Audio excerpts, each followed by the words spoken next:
नमस्कार दोस्तों, स्वागत है एक बार फिर आपका आपके अपने YouTube चैनल जेडी एजुकेशन पर। दोस्तों आज की वीडियो में हम बात करेंगे प्रोफेसर राजेंद्र सिंह यानी कि रज्जू भैया यूनिवर्सिटी के बीएड सेकंड सेमेस्टर के second compulsory paper theoretical foundation of curriculum का आज का हमारा जो टॉपिक है, एक्चुअली ये जो टॉपिक है ये आपके प्रीवियस ईयर मतलब एग्जाम में पूछा गया प्रश्न है। तो उन्हीं प्रश्नों पे हम वीडियो लेके आए हैं, क्योंकि इन पर अलग अलग हम जैसे मॉडल्स ऑफ करिकुलम क्या होता है इसका हम अलग वीडियो दे चुके हैं। ग्रास रूट मॉडल जो आता है ये आपका हिल्डा टॉपर मॉडल है, तो उनके द्वारा दिया गया है, तो उसी को ग्रास रूट मॉडल कहते हैं। तो इस पर भी हम वीडियो दे चुके हैं, बट यहाँ पे क्या है कि मिक्सअप करके आपको हम वीडियोज़ दे रहे हैं ताकि आपको एग्जाम में लिखने में कोई दिक्कत ना हो, आपको नोट्स भी मिल जा रहा है। तो आज का जो वीडियो है उसमें हम लोग यही बात करेंगे कि पाठ्यक्रम विकास के प्रतिमान क्या होते हैं एवं ग्रास रूट मॉडल क्या होता है। Models of curriculum development and grass root model के बारे में बात करेंगे आज के वीडियो में। तो अगर आप चैनल पर नए हैं, पहली बार आए, तो हम आपको बता दें कि रज्जू भैया यूनिवर्सिटी के बीएड सेकंड सेमेस्टर के जो 4 पेपर हैं उन चारों पेपर की अलग अलग प्लेलिस्ट आपको हमारे चैनल पे मिल जाएगी। और किसी भी सब्जेक्ट का कोई भी टॉपिक का वीडियो आप देखना चाहते हैं तो आप उस प्लेलिस्ट में जाके वीडियोस देख सकते हैं। और उनका पीडीएफ नोट्स अगर आपको चाहिए तो उसके लिए आप हमारे टेलीग्राम चैनल को ज्वाइन करेंगे। टेलीग्राम चैनल का लिंक आपको वीडियो के डिस्क्रिप्शन में मिल जाएगा। साथ में अगर आपको किसी भी तरह का कोई डाउट है या कुछ पूछना है तो आप हमसे टेलीग्राम ग्रुप के माध्यम से जुड़ के पूछ सकते हैं। टेलीग्राम ग्रुप का भी लिंक आपको वीडियो के डिस्क्रिप्शन मिलेगा, साथ में व्हाट्सअप चैनल का भी लिंक आपको मिलेगा। तो वहाँ पर भी आप हमसे जरूर जुड़ जाइए, क्योंकि होता क्या है कभी कभी ऐसा हो सकता है कि कोई एक प्लेटफॉर्म मान लीजिए किसी कारणवश डिलीट हो गया या कुछ हो गया, सस्पेंड हो गया, तो दूसरी जगह आप जुड़े रहेंगे तो उससे क्या होगा, कोई भी अपडेट वगैरह देना होगा तो हम आसानी से आप तक पहुंच सकते हैं। तो इसलिए इन सारी जगहों पे जरूर जुड़िए। ठीक, तो चलिए स्टार्ट करते हैं आज का अपना जो वीडियो लेक्चर है। उसमें हम लोग देखने वाले हैं कि मॉडल्स ऑफ करिकुलम डेवलपमेंट मतलब पाठ्यक्रम विकास के प्रतिमान क्या है, पहले इनको देखेंगे, देन फिर उसके बाद हम ग्रास रूट मॉडल की बात करेंगे। तो चलिए एक एक करके स्टार्ट करते हैं। और सबसे पहले हम इंट्रोडक्शन देखेंगे कि पाठ्यक्रम क्या है, पाठ्यक्रम की अवधारणा क्या है, कॉन्सेप्ट क्या है। इसके बारे में हम पहले भी बात कर चुके हैं, अभी फिर से हम बात करेंगे कि कॉन्सेप्ट ऑफ करिकुलम, पाठ्यक्रम की अवधारणा क्या है, इसके बारे में समझते हैं। देखिए, पाठ्यक्रम केवल पुस्तकों का समूह नहीं होता, बल्कि उन सभी अनुभवों का योग होता है जो एक छात्र विद्यालय के वातावरण में प्राप्त करता है। अब विद्यालय के वातावरण में छात्र को क्या क्या चीज़ें प्राप्त होती हैं, वहाँ पर उसको बहुत सारी चीज़ें प्राप्त होती हैं, जैसे कि बच्चा खेलता भी है ना, कोई सामाजिक वर्क भी करता है, एग्ज़ाम भी देता है, पढ़ाई भी करता है ना, बहुत सारे वर्क करता है। तो उन सभी अनुभवों का जो एक सम है, जो एक योग है, उसको पूरे को मिला देंगे तो उसी को हम क्या बोलेंगे, करिकुलम बोलेंगे। ठीक है, पाठ्यक्रम। तो पाठ्यक्रम सिर्फ सिलेबस नहीं होता, बहुत सारे लोगों के दिमाग में ये होता है ना कि पाठ्यक्रम मतलब सिलेबस भैया अलग होता है, और पाठ्यक्रम जो है मतलब आप ऐसे कह सकते हैं कि सिलेबस जो है वो पाठ्यक्रम का एक भाग होता है, एक पार्ट होता है, ठीक, न कि कंप्लीट होल होता है। तो होल क्या होता है, वो पाठ्यक्रम होता है, करिकुलम होता है, और सिलेबस उसका एक पार्ट होता है। The word curriculum is derived from the Latin word currere, which means a race course. It refers to the entire range of experiences through which children become what they ought to be. मतलब curriculum शब्द Latin भाषा के क्यूरेरे से बना है, जिसका अर्थ है दौड़ का मैदान, रेस कोर्स। यह उन सभी अनुभवों को संदर्भित करता है जिनके माध्यम से बच्चे वह बनते हैं जो उन्हें होना चाहिए। ठीक है, तो मतलब कि बच्चे का सर्वांगीण विकास होता है, जो बनना चाहता है बच्चा बन सकता है, किसके माध्यम से, पाठ्यक्रम के माध्यम से। आई थिंक आपको इंट्रोडक्शन समझ में आया होगा। अब हम बात करेंगे पाठ्यक्रम विकास का मीनिंग क्या है। ठीक है, मीनिंग ऑफ करिकुलम डेवलपमेंट, इसके बारे में बात करेंगे, देन फिर हम आगे धीरे धीरे बढ़ेंगे। तो पाठ्यक्रम विकास क्या है, देखिए, पाठ्यक्रम विकास मतलब डेवलपमेंट ऑफ करिकुलम एक निरंतर चलने वाली प्रक्रिया है जिसमें शैक्षिक उद्देश्यों की प्राप्ति के लिए शिक्षण सामग्री का चयन और संगठन किया जाता है। ठीक है, डेफिनेशन की बात करें, it is a logical and systematic process of creating, implementing and evaluating a learning plan. यह एक तर्क संगत प्रक्रिया है जिसमें सीखने की योजना बनाने, उसे लागू करने और उसके मूल्यांकन का कार्य किया जाता है। ठीक, ये इसकी डेफिनेशन है। मॉडल्स ऑफ करिकुलम डेवलपमेंट, पाठ्यक्रम विकास के प्रतिमान क्या होते हैं उनके बारे में जरा देख लेते हैं हम लोग कि जो प्रतिमान हैं वो कौन कौन से हैं, मॉडल्स कौन कौन से हैं इसके बारे में। तो देखिए, यहाँ पर जो दिया गया है वो पाठ्यक्रम के विकास के मुख्य रूप से 2 दृष्टिकोण होते हैं। मतलब जब हम पाठ्यक्रम विकास करते हैं, डेवलपमेंट, करिकुलम का डेवलपमेंट करते हैं, तो उस 2 दृष्टिकोण वहाँ पे रखते हैं। ठीक है, एक होता है कि एडमिनिस्ट्रेटिव, जिसको हम टॉप डाउन मॉडल कहते हैं, दूसरा होता है ग्रास रूट मॉडल। ठीक है, एडमिनिस्ट्रेटिव जो होता है ये एडमिनिस्ट्रेशन द्वारा बाई गवर्नमेंट या बोर्ड द्वारा ये क्या किया जाता है, तय किया जाता है। इसको उच्च अधिकारी या फिर गवर्नमेंट या बोर्ड द्वारा पाठ्यक्रम तैयार किया जाता है। जबकि ग्रॉस रूट मॉडल क्या होता है, ये कहता है कि जहाँ शिक्षक और विद्यालय स्तर के लोग पाठ्यक्रम तय करते हैं। तो इसके बारे में अभी हम डिटेल से चर्चा करेंगे, क्योंकि आगे हमारा ग्रॉस रूट मॉडल ही आने वाला है। तो ग्रॉस रूट मॉडल को जब हम पढ़ेंगे तो हमको समझ में आएगा कि हाँ एक्चुअली ये है क्या और इसको किसने दिया था।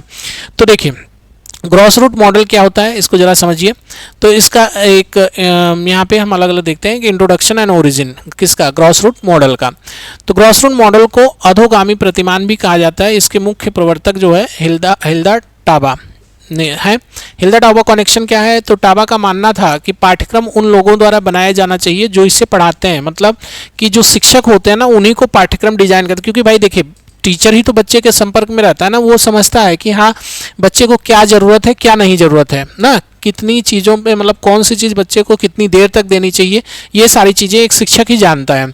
या जो शासन में बैठे लोग हैं उनको थोड़ी पता है कि मतलब वो इन सारी चीज़ों पे बात करेंगे, नहीं एक टीचर। तो यहाँ पे जो ग्रॉस रूट मॉडल है वो ये कहता है कि एक शिक्षक को जो है इसको डिज़ाइन करना चाहिए, ना कि प्रशासनिक अधिकारियों द्वारा करिकुलम या पाठ्यक्रम को बनाया जाना चाहिए।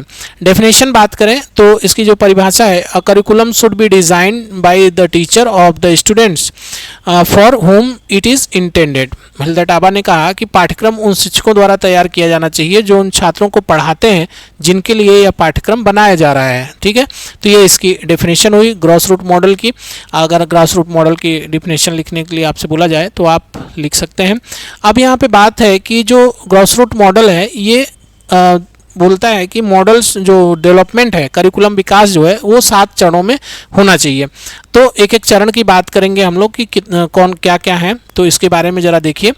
तो हिल्दा टाबा ने पाठ्यक्रम विकास के लिए नीचे दिए गए 7 स्टेप्स बताए हैं। कौन कौन से स्टेप, पहला है फर्स्ट स्टेप की बात इन्होंने की है कि डायग्नोस्टिक ऑफ नीड्स, मतलब क्या ज़रूरत है उसकी पहचान करो। ठीक है, तो छात्रों की आवश्यकता को पहचाना और उसके बाद फिर फॉर्मुलेशन ऑफ ऑब्जेक्टिव्स, उनको मतलब हम एक लक्ष्य निर्धारित करिए, एक मतलब उद्देश्य का निर्धारण करिए कि हमें चाहिए क्या, हमें अचीव क्या करना है। तो देखिए सबसे पहले छात्र की क्या आवश्यकता है उसको समझिए, उसको पहचानिए, और फिर दूसरी बात कि हम उनसे क्या अचीव करना चाहते हैं, हमारा गोल क्या है उसको निर्धारित करिए, एक ऑब्जेक्टिव रखिए। देन फिर सिलेक्शन ऑफ कंटेंट, उसके बाद विषय वस्तु का चयन करिए, और फिर ऑर्गेनाइजेशन ऑफ कंटेंट, मतलब कि जो विषय वस्तु हमने चुनी है उसको संगठित करिए, और सिलेक्शन ऑफ लर्निंग एक्सपीरियंसेज, अधिगम अनुभवों का चयन करिए, मतलब कौन कौन से शिक्षण विधियाँ हम इसमें डाल सकते हैं। देन फिर ऑर्गेनाइजेशन ऑफ लर्निंग एक्टिविटीज़, अधिगम क्रियाओं का संगठन करिए, मतलब गतिविधियों को व्यवस्थित करिए कि कौन सी गतिविधि कब करनी है। देन फिर सबसे लास्ट में इवैल्यूएशन करिए, यह चेक करिए कि उद्देश्य प्राप्त हुआ या नहीं। तो इस तरह से हम मतलब यहाँ पे देख सकते हैं कि हिल्दा टाबा ने 7 स्टेप्स यहाँ पे बताए हैं, 7 स्टेप्स पाठ्यक्रम विकास के लिए। तो भैया अगर मान लीजिए आपसे पूछा जाए कि लिखने के लिए आए क्वेश्चन कि हिल्दा टाबा द्वारा दिए गए जो 7 करिकुलम डेवलपमेंट के 7 स्टेप्स हैं वो कौन है उनको बताइए, तो आप इसको लिख सकते हैं, बहुत अच्छे से लिख सकते हैं और याद हो जाएगा आपको। ठीक है, अगर आप एक बार इसको वीडियो को देखेंगे और थोड़ा सा कंसंट्रेट होके तो आप समझ जाएंगे। जैसे पहला डायग्नोस्टिक करना है, मतलब आप ऐसे समझो ना, सबसे पहले आप नीड को देखिए क्या ज़रूरत है, फिर उसके बाद आप क्या हासिल करना चाहते हैं, फिर आप सिलेक्शन करेंगे कंटेंट का, फिर वो जो सिलेक्शन किए हुए हैं उसको हम संगठित करेंगे, ऑर्गेनाइज करेंगे, फिर हम शिक्षण विधियों का जो है शिक्षण विधियां कौन कौन सी हमें उसमें लागू करनी है उसको हम सिलेक्शन करेंगे, और फिर उसको हम ऑर्गेनाइज करेंगे, किसको, सिलेक्शन विधि को, और सबसे फाइनल लास्ट में हम क्या करेंगे, मूल्यांकन करेंगे। तो इस तरह से 7 स्टेप आपको याद हो जाएंगे, इसको आप देख सकते हैं। ठीक है, तो चलिए आगे अब हम लोग देखने वाले हैं कि नेक्स्ट क्या है हमारा। नेक्स्ट है principle of gross root model. ठीक है, ग्रॉस रूट मॉडल जो है इसका सिद्धांत क्या है इसके बारे में जरा समझते हैं हम लोग। देखो भैया, डेमोक्रेटिक प्रिंसिपल, अगर लोकतांत्रिक सिद्धांत की बात करें तो इसमें निचले स्तर के शिक्षकों की भागीदारी होती है, मतलब ये सबसे नीचे वाले जो जैसे जो प्राइमरी या प्रेप वगैरह को पढ़ाते हैं ना, वहाँ से ये स्टार्ट होता है, वहाँ से ये प्रारंभ होता है। तो सबसे निचले स्तर के जो मतलब शिक्षक हैं वहाँ उनकी भी भागीदारी इसमें सुनिश्चित की जाती है। दूसरा, नीड बेस्ड, आवश्यकता आधारित, छात्रों की क्या वास्तविक आवश्यकता क्या है, उनकी वास्तविक समस्या क्या है उसको ध्यान में रखा जाता है। इंडक्टिव अप्रोच रखा जाता है, जैसे यह विशेष से सामान्य की ओर कार्य करता है। ठीक है, मतलब विशेष किसी चीज़ को पकड़ते हैं और उसके बाद उससे लेके सामान्य की तरफ आगे बढ़ते हैं। तो इस तरह से ये इसका प्रिंसिपल है, सिद्धांत है, पाठ्यक्रम विकास का जो ग्रॉस रूट मॉडल है इसका सिद्धांत हमने यहाँ पे देखा। उम्मीद है कि आपको समझ में आया होगा। अब हम लोग बात करेंगे कि जो ट्रेडिशनल मॉडल है और ग्रॉस रूट मॉडल है इनके बीच क्या अंतर है उसको ज़रा देखते हैं। तो देखिए, इधर आधार दिया गया है, यहाँ पे ट्रेडिशनल मॉडल। एक चीज़ याद रखिएगा, कभी कभी ऐसा एग्जाम में पूछते हैं ना, ट्रेडिशनल मॉडल जो होता है वो टॉप डाउन होता है, टॉप डाउन, टॉप से डाउन की तरफ। ग्रॉस रूट मॉडल जो होता है वो बॉटम से अप की तरफ होता है, नीचे से ऊपर जाता है, जबकि जो ट्रेडिशनल मॉडल होता है वो टॉप से नीचे आता है। ठीक है, तो ये एक लाइन में अगर आपसे प्रश्न पूछा जाएगा तो आप इसको बता सकते हैं। नेक्स्ट, अगला यहाँ पे अथॉरिटी देंगे तो एडमिनिस्ट्रेटर्स, गवर्नमेंट, प्रशासक, स्टाफ, शिक्षक। ठीक है, मतलब जो ये ट्रेडिशनल मॉडल होता है इसमें कौन इसको डिजाइन करता है, एडमिनिस्ट्रेटिव होता है, गवर्नमेंट इसको निर्धारित करती है, जबकि जो ग्रॉस रूट मॉडल होता है ये आपका शिक्षक या स्टाफ जो बिल्कुल निचले स्तर से इसको डिज़ाइन करते हैं। अप्रोच क्या होता है, तो ये इसका जो ट्रेडिशनल मॉडल होता है ये डिडक्टिव होता है, मतलब निगमनात्मक होता है, जबकि ये जो होता है इंडक्टिव होता है। फ्लेक्सिबिलिटी बात करें तो ये रिजिड होता है, जबकि यहाँ पे हाईली फ्लेक्सिबल होता है। और फोकस बात करें तो ये सब्जेक्ट सेंटर्ड होता है, विषय केंद्रित होता है, जबकि gross root model student centred होता है। स्टूडेंट की क्या आवश्यकता है, क्या नीड है, उनको इसमें ध्यान में रखा जाता है। तो इस तरह से हमने देखा role of teacher and student, शिक्षक और विद्यार्थी की क्या भूमिका होती है, इसके बारे में जरा देख लेते हैं। तो टीचर की क्या भूमिका है इसको जरा समझिए। ठीक है, तो यहाँ शिक्षक केवल इंस्ट्रक्टर नहीं बल्कि एक करिकुलम डिजाइनर है, वह पाठ्यक्रम का निर्माता और क्रियान्वयन करता दोनों होता है। स्टूडेंट क्या होता है, छात्र की विशिष्ट आवश्यकताओं, रुचियों और सामाजिक पृष्ठभूमि को केंद्र में रखा जाता है।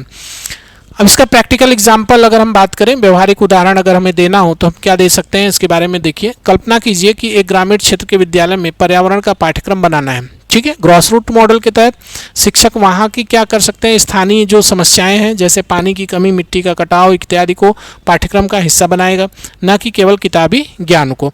तो जो मतलब अगर मान लीजिए कि हम ग्रॉस रूट मॉडल के तहत बात करें तो हर स्कूल का अलग अलग मॉडल हो सकता है, अलग अलग पाठ्यक्रम हो सकता है, जहाँ की जैसी ज़रूरत है उसके अनुसार पाठ्यक्रम डिज़ाइन किया जा सकता है। अब NEP 2020 के संदर्भ में ज़रा इसको देख लेते हैं। इंडियन कॉन्टेक्स्ट की बात करें, NEP 2020 क्या कहता है कि NEP 2020 पाठ्यक्रम के लचीलेपन और स्थानीय ज्ञान के समावेश पर जोर देती है। ग्रॉस रूट मॉडल भारतीय शिक्षा प्रणाली में स्कूल आधारित प्रबंधन को बढ़ावा देने का सबसे उपयुक्त के लिए क्या है, सबसे उपयुक्त है ग्रॉस रूट मॉडल। तो ग्रॉस रूट मॉडल पे अगर आपको लिखने के लिए पूछ दिया जाएगा तो आप आसानी से लिख सकते हैं। अब इसके लाभ और सीमाएँ क्या हैं इसके बारे में ज़रा देख लेते हैं। तो एडवांटेज की बात करें तो ये क्या होता है, प्रोफेशनल ग्रोथ होती है, मतलब शिक्षक की व्यावसायिक वृद्धि होती है इसमें। पाठ्यक्रम वास्तविक और प्रासंगिक होता है। ठीक है, क्योंकि जो वास्तविक समस्याएं हैं बच्चों की या उस लोकल जो मतलब जहाँ भी विद्यालय है वहाँ के आसपास की, तो ये क्या होता है, जो पाठ्यक्रम होता है वो वास्तविक होता है, रियल होता है और प्रासंगिक भी होता है। लिमिटेशन की बात करें तो सभी शिक्षकों के पास पाठ्यक्रम निर्माण का कौशल नहीं होता और समय और संसाधनों की कमी भी हो सकती है। तो इस तरह से हमने देखा अभी तक जितनी भी सारी चीज़ें उनका हम निष्कर्ष यहाँ पे देखने वाले हैं कि क्या निष्कर्ष अभी तक जो हमने पढ़ा उसका निष्कर्ष क्या निकल के आता है। तो देखिए, ग्रॉस रूट मॉडल शिक्षा के लोकतंत्रीकरण का प्रतीक है। मतलब ये क्या है कि आपका डेमोक्रेटिक आप कह सकते हैं।